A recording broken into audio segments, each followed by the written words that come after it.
এবার 50% মহার্ঘ ভাতা ও নবম পে স্কেলের দাবি করেন সরকারি কর্মকর্তা কর্মচারীরা। 50% করে মহার্ঘ ভাড়া বাড়াতে হবে বলে এরকম আন্দোলন করেছে। বাংলাদেশ সচিবালয় কর্মকর্তা ও কর্মচারী ঐক্য ফোরাম ও বাংলাদেশ সরকারি কর্মচারী দাবি আদায় ঐক্য পরিষদ অনতিবিলম্বে সরকারি চাকরি সংশোধন অধ্যাদেশ 2025 বাতিল ও 15% বিশেষ সুবিধা ভাতার প্রজ্ঞাপন প্রত্যাহারের দাবি জানিয়েছে। শুক্রবার জাতীয় প্রেস ক্লাবের সামনে এই দাবি উত্থাপন করেন তারা। এ সময় তারা 50% মহার্ঘ ভাতা ও নবম পে স্কেল বাস্তবায়ন সহ 7 দফা দাবি জানান। 50% মহার্ঘ ভাতা মানে অনেক টাকা বৃদ্ধি করার জন্য এখানে আন্দোলন করা হয়েছিল আর কি, এরকম দাবি উপস্থাপন করা হয়েছিল, উত্থাপন করা হয়েছে 50% মহার্ঘ ভাতা দিতে হবে।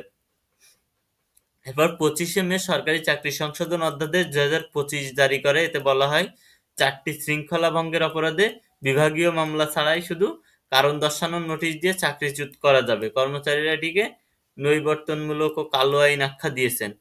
কথা হচ্ছে এই যে 50% মহার্ঘ ভাতা, 50% মহার্ঘ ভাতা মানে বিশেষ মহার্ঘ ভাতাকে বলা হয় বিশেষ সুবিধা আর কি, বাড়ি ভাড়া কিংবা অন্যান্য বিষয়াদির যে ভাতাটা দেয় 50% যদি এটা করা হয় তাহলে অনেক উপকারে আসবে সরকারি চাকরিজীবীদের। যারা আপনারা সরকারি চাকরি করেন আপনাদের হয়তো 15 থেকে 20% মহার্ঘ ভাতা দেয়, কিন্তু এটা 50% করার দাবি উত্থাপন করা হয়েছে। 50% দিলে কিন্তু আগের থেকে বেতন অনেক বেড়ে যাবে।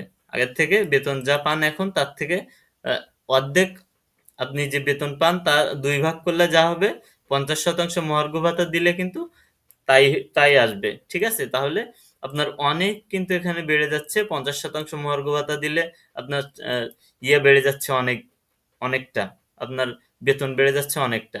তাই 50% মহার্ঘ ভাতা নবম পে স্কেলের দাবি করছে সরকারি চাকরিজীবীরা, এবং এর জন্য আন্দোলনও করেছে সরকারি চাকরিজীবীরা।